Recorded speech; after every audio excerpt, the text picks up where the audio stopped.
Warga RW 14 Kelurahan Taman Asri menggelar kerja bakti. Kegiatan ini didukung oleh para ketua RT, tokoh masyarakat, serta pemerintah setempat. Pembersihan dilakukan di sekitar bantaran sungai dengan harapan dapat menciptakan lingkungan yang lebih nyaman dan sehat bagi warga. Ketua RW 14 menyampaikan bahwa kerja bakti ini menjadi ajang kebersamaan yang diharapkan bisa rutin dilakukan untuk menjaga kebersihan lingkungan.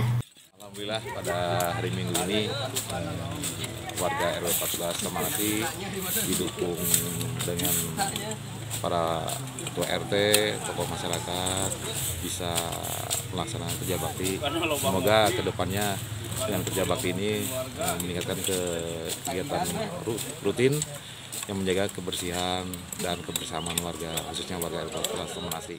Lurah Subang Jaya menambahkan pembersihan di sekitar bantaran sungai bertujuan agar area tersebut lebih nyaman digunakan untuk berbagai kegiatan warga.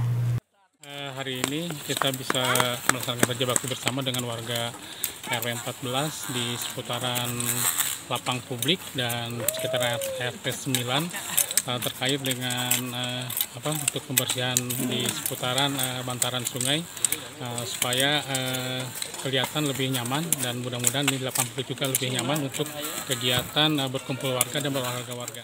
Sementara itu, Ingus Sudeni dari Komisi 2 DPRD berharap ke depannya kawasan ini bisa dimanfaatkan sebagai ruang olahraga bagi masyarakat. Alhamdulillah hari ini bisa silaturahmi dengan warga RW 14. Kita sama-sama kerja bakti membersihkan lapangan. Semoga nanti tahap 2-nya segera terrealisasi agar bisa digunakan untuk olahraga warga RW 14 Taman Asri. Dari Subang Jaya, Kota Sukabumi, Tim Liputan MKS TV melaporkan.